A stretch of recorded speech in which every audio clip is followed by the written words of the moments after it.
Well, meron pang lilinaw na binigay o sinambit kanina si Rear Admiral Trinidad. Ang sabi niya, hindi China ang umaangkin ng West Philippine Sea, kundi ang China Communist Party lamang. Eh, No? yun na nagpapatakbo ng gobyerno nila eh. Pero sinasabi niya kasi parang nadadamay ang buong mga Chinese people. Ang dami raw nating mga kaibigan Chinese, no? Hindi Na naman natin nakatutulong din sa nilalahat atin. kasi marami namang mga negosyo na nandito and mga ayos naman ng negosyo, hindi ba? Walang intensyon na pag nagkapukpukan, ipaparalisa tayo. But na talaga good business ng talaga. Kaya lang nga, yung policy na nangyayari sa WPS, policy ng gobyerno nila yun eh. Yun nga Diba? Anyway, ako excited ako, no? Kasing excited mo ako, Weng, dun sa $35 billion Yes. na modernization na Finally, program, no? magkakaroon tayo ng matinong mga gamit ng militar na long overdue talaga, sobrang napabayaan At ang dati. ating bibigyan po ng diin, external defense, Yes. mga kapuso, no? So ating mga karagatan ay ating po mapoproteksyonan. Nasa linya natin, Dr. Renato De Castro, International Defense Analyst, Professor ng De La Salle University, Department of International Studies. Dr. De Castro, magandang umaga. Si Joel Siweng po ito. Good morning po.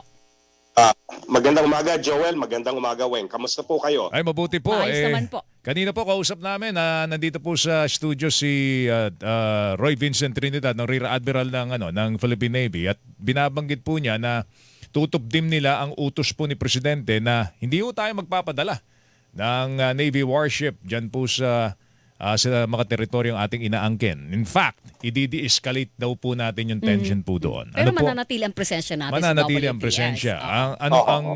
Ano ang dating sa inyo nitong postura na ito, Dr. De Castro?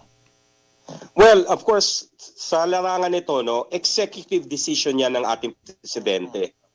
No, madami ho kasing mga kababayan natin na nagsasabi panahon na para i-deploy yung gray ship. Pero of course, iba yung pananaw pag nandun ka sa taas. Pag ikaw ang gumagawa ng desisyon, no? Maaring hindi madaming Pilipino na I think na didinig ko na disappoint na ayaw nating iakyat yung tinatawag nating escalation ladder. Sa pananaw ko, tama lang ho yan kasi pag inakyat natin yan, nagpadala ho tayo. Sa ngayon ho, no, meron tayo at least 2 pinakabagong frigates na galing ho, binili ho natin sa South Korea, at meron isang pangatlo na moderno rin at of course, dinonate sa atin. Sabihin natin mag-deploy tayo nung isa. Sabihin natin i-deploy natin yung BRP Jose Rizal. Ilan ho ang ihaharap po dyan ng mga Chino? No, ang dapat natin hong tandaan, ang China ho ang may pinakamalaking navy sa buong mundo ho. No, nadaig niya na ho ang United States Navy sa dami ng mga barko. No, siya rin ho ang merong pinakamalaking Coast Guard. At yung mga barko ng Chinese Coast Guard ho, dating mga barko yan ng mission ho yan ng People's Salvation Army's Navy, pinuntarahan lang ho nila ng puti. Na sinabi nila Coast Guard na yan. So mag-deploy ho tayo, sabihin natin. Mag-deploy ho tayo ng isa, yung BRP Jose Rizal.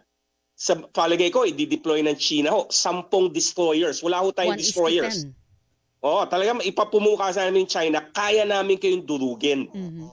So ayun lang ho yung danger pag unilateral yung escalation ladder natin. Ang advice ko, kung talagang gusto natin na iakyat yung escalation ladder, isama na ho natin dyan ang ating aliado, ang US Navy, at even i-consider din natin, pasok natin yung Japanese Maritime Self-Defense Force. Kaya nga ho importante na ipas na ho ng Senado yung Reciprocal Access Agreement para may options po tayo. Okay. Pero of course, babalik ko doon sa aking binanggit. Pagdating ho dito, it's an executive decision na of course, nakalagay lang ho sa kamay ng ating presidente. Okay. Pero Dr. Renato De Castro, kung sakali po na yung halimbawa, sabihin natin na isama na natin sa equation dyan sa WPS ang mga kaalyado natin gaya ng US at saka ng Japan, tataya naman ba sila para sa atin? Pangalawa, yung possibility ng escalation ng tension, di ba ang postura nga po natin dapat i-de-escalate na po natin? Ayan, demonstrated ability pa naman Yes. ng Amerika, parang iniiwan yung kakampi pag nandiyan na sa labanan. Doon ho tayo nagkakamali. Natatandaan ho natin nung nangyari ho yung Ayungin Shoal incident noong June 17. Binanggit ho ni National Security Advisor Jake Sullivan, we're offering the Philippines. We rather see the situation handled by the Philippines alone, but if the Philippines would ask our assistance, we would provide it. Tapos nung nandito si Admiral Samuel Paparo nung Mutual Defense Board meeting in August this year sabi ni Admiral Paparo, kung anong kailangan nyo, ibibigay namin sa inyo. It's on the table. Ang manggi si General Browner. Yun po So ay actually salita. nandun na on offer. Oo, yun po ay salita na hindi pa natin napuput into a test. Sa tingin ninyo, pag nagkagit-gitan, tataya talaga sila sa atin.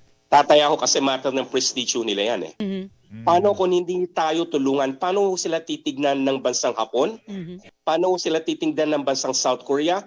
Paano sila titignan ng Australia? Paano sila titignan ng North Atlantic Treaty Organization?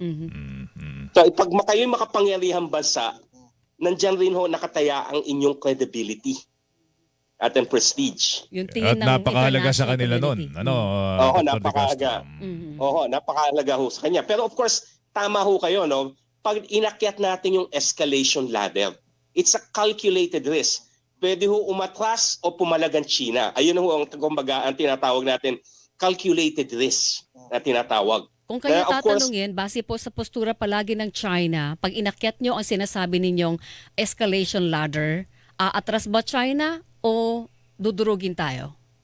Hindi, dudurugin tayo kung tayo lang.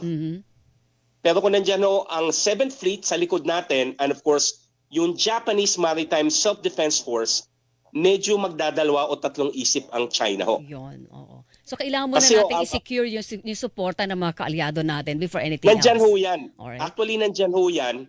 Ang talagang, kumbaga, the ball is on the court of the Philippines to make the decision. Nandyan yan. Ang Japan may problema rin sa teritoryo nila dahil may mga teritoryo silang inaangkin din ng China. Yung bang kaalyado nilang Amerika ganun din ang pagtulong sa kanila. Siguro kung ikukumpara natin dito sa ginagawang assistance sa atin ng mga Amerikano sa teritoryo natin. Mas matindi kasi yung Japan kasi nagbabayad sa Amerika para ma-maintain yung forces ng Amerika sa Japan. Ganun ba? Ang Japan nag-host ng American forces kumpara sa Pilipinas. Hindi issue sa kanila yung presence ng mga Amerikano sa Okinawa at sa mainland Japan. Nagbabayad pa sila. 75% ng cost ng US forces sa Japan, sinasagot ng gobyerno ng Japan. Para ma-maintain yung presence doon ng US forces, ba? Pero kasi yung Amerika kampante sila sa Japan kasi pag humarap ang Japan sa mga Chino, medyo nagdadalawang isip ang China kasi Japan naman although mas marami yung barko ng China, Japan ang pinaka-modern. Pagdating dito sa Asia Pacific region, medyo ilag sa kanila ang mga Chinese. Pero so ganun din Okay, pero sa tingin po ninyo, good decision talaga yung paninindigan ng presidente na wag tayo magpadala ng military ships, gray ships dyan sa WPS. Kasi ang tingin ng iba ay paano naman yung protection sa atin?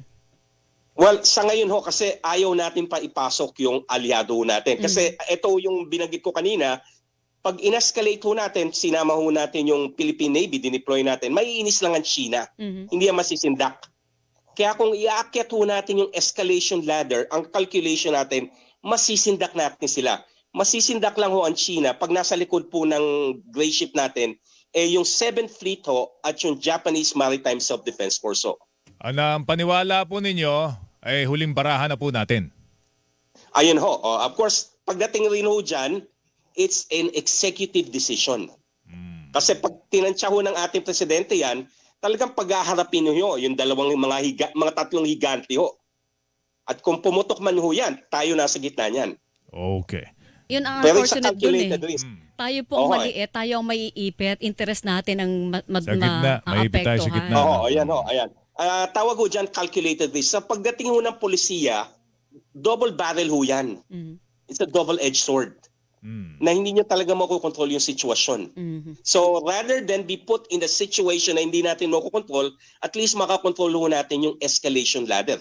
At this point in time, gusto natin ibaba yung escalation ladder. Alright. And again, boils down again to an executive decision. Iba ang pananaw pag kayo nandun sa taas. Totoo yan. Totoo po yan. Dr. De Castro, salamat po sa oras. Sir, Magandang thank umaga you. po sa inyo. Thank you po sa Maraming salamat rin at magandang umaga sa ating mga kababayan po. Dr. Good morning, Renato De sir. Castro, mga kapuso, ang oras natin. Hilingan, walang pinoprotektahan.